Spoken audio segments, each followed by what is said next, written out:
आदरणीय सभी सम्मानीय वरिष्ठ सांसदगण, सबसे पहले मैं आदरणीय सभापति जी को आपको इस सदन की तरफ से और पूरे देश की तरफ से बहुत बहुत बधाई देता हूं।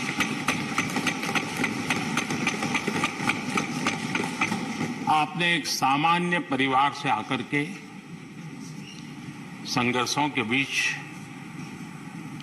जीवन यात्रा को आगे बढ़ाते हुए आज जिस स्थान पर पहुंचे हैं वो देश के कई लोगों के लिए अपने आप में एक प्रेरणा का कारण है। इस उच्च सदन में इस गरिमामय आसन को आप सुशोभित कर रहे हैं और मैं कहूंगा कि किठाना के लाल उनकी जो उपलब्धियां लोग देश देख रहा है तो देश की खुशी का ठिकाना नहीं है।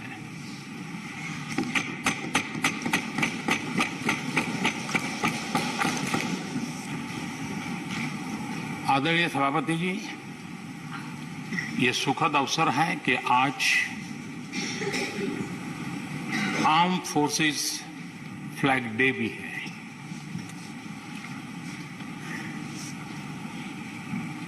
आदरणीय सभापति जी, आप तो झुंझुनू से आते हैं। झुंझुनू वीरों की भूमि है। शायद ही कोई परिवार ऐसा होगा जिसने देश की सेवा में अग्रिम भूमिका न निभाई हो।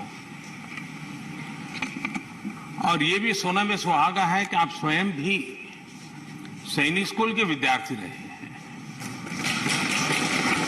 तो किसान के पुत्र और सैनिक स्कूल के विद्यार्थी के रूप में मैं देखता हूं कि आप में किसान और जवान दोनों समाहित हैं।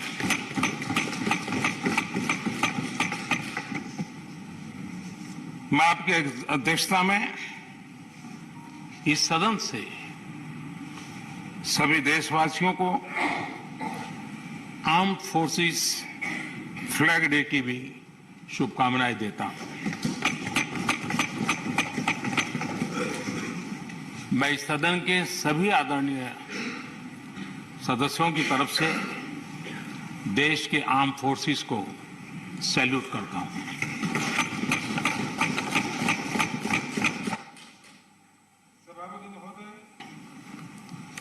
आज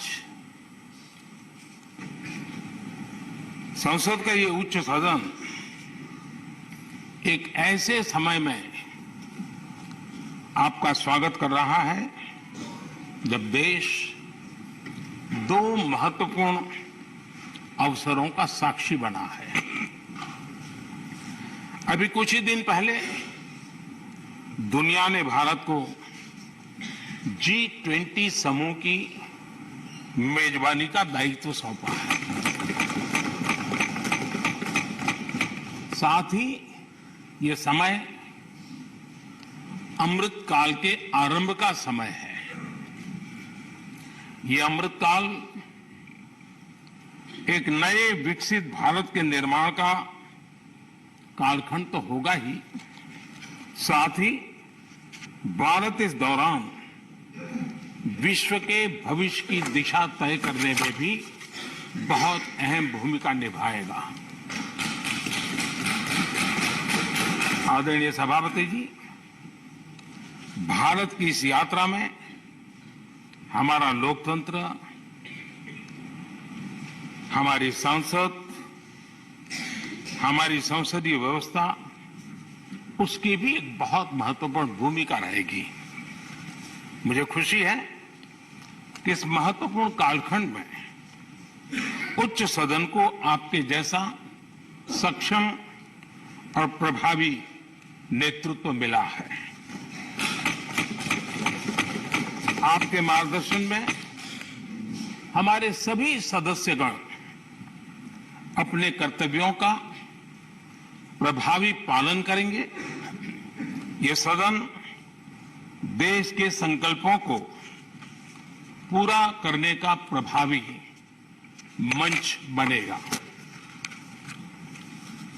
आदरणीय सभापति महोदय, आज आप संसद के उच्च सदन के मुखिया के रूप में अपनी नई जिम्मेदारी का औपचारिक आरंभ कर रहे हैं। इस उच्च सदन के कंधों पर भी जो जिम्मेदारी है, उसका भी सबसे पहला सरोकार देश के सबसे निचले पायदान पर खड़े सामान्य मानवीय के हितों से ही जुड़ा है। इस कालखंड में देश अपने इस दायित्व को समझ रहा है और उसका पूरा जिम्मेदारी से पालन कर रहा है। आज पहली बार महामहिम राष्ट्रपति श्रीमती द्रौपदी मुर्मू के रूप में देश की गौरवशाली आदिवासी विरासत हमारा मार्गदर्शन कर रही है। इसके पहले भी श्री रामनाथ कोविंद जी ऐसे ही वंचित समाज से निकलकर देश के सर्वोच्च पद पर पहुंचे थे और अब एक किसान के बेटे के रूप में आप भी करोड़ों देशवासियों की, गांव, गरीब और किसान की ऊर्जा का प्रतिनिधित्व कर रहे हैं। आदरणीय सभापति जी, आपका जीवन इस बात का प्रमाण है कि सिद्धि सिर्फ साधनों से नहीं, साधना से मिलती है। आपने वो समय भी देखा है जब आप कई किलोमीटर पैदल चलकर स्कूल जाते थे। गांव, गरीब, किसान के लिए आपने जो किया वो सामाजिक जीवन में रहे हर व्यक्ति के लिए एक उदाहरण है। आदरणीय सभापति जी, आपके पास सीनियर एडवोकेट के रूप में 3 दशक से ज्यादा का अनुभव है। मैं विश्वास से कह सकता हूं कि इस सदन में आप कोर्ट की कमी महसूस नहीं करेंगे।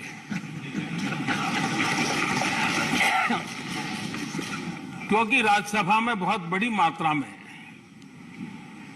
वो लोग ज्यादा हैं जो आपको सुप्रीम कोर्ट में मिला करते थे और इसलिए वो मूड और मिजाज भी आपको यहां पर जरूर अदालत की याद दिलाता रहेगा।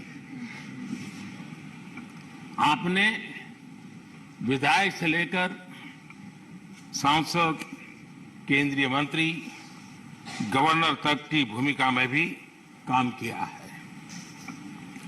इन सभी भूमिकाओं में जो एक बात कॉमन रही वो है देश के विकास और लोकतांत्रिक मूल्यों के लिए आपकी निष्ठा। निश्चित तौर पर आपके अनुभव देश और लोकतंत्र के लिए बहुत ही महत्वपूर्ण है। आदरणीय सभापति जी, आप राजनीति में रहकर भी दलगत सीमाओं से ऊपर उठकर सबको साथ जोड़कर काम करते रहे हैं।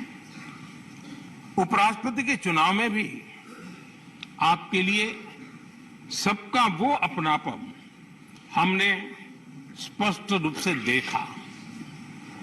मतदान के 75% वोट प्राप्त करके जीत हासिल करना अपने आप में अहम रहा। आदरणीय सभापति जी,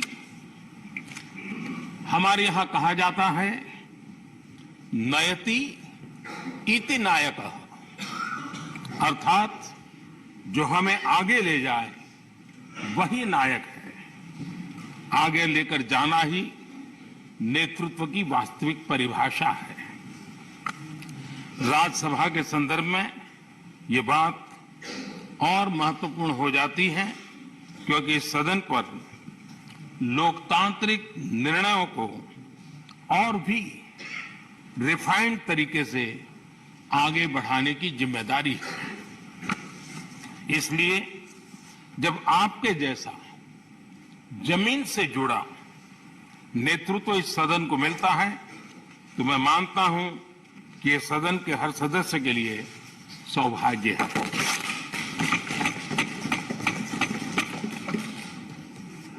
आदरणीय सभापति जी, राज्यसभा देश की महान लोकतांत्रिक विरासत की एक संवाहक भी रही है और उसकी शक्ति भी रही है। हमारे कई प्रधानमंत्री ऐसे हुए जिन्होंने कभी न कभी राज्यसभा सदस्य के रूप में कार्य किया। अनेक उत्कृष्ट नेताओं की संसदीय यात्रा राज्यसभा से शुरू हुई थी। इसलिए इस सदन की गरिमा को बनाए रखने और आगे बढ़ाने के लिए एक मजबूत जिम्मेदारी हम सभी के ऊपर है।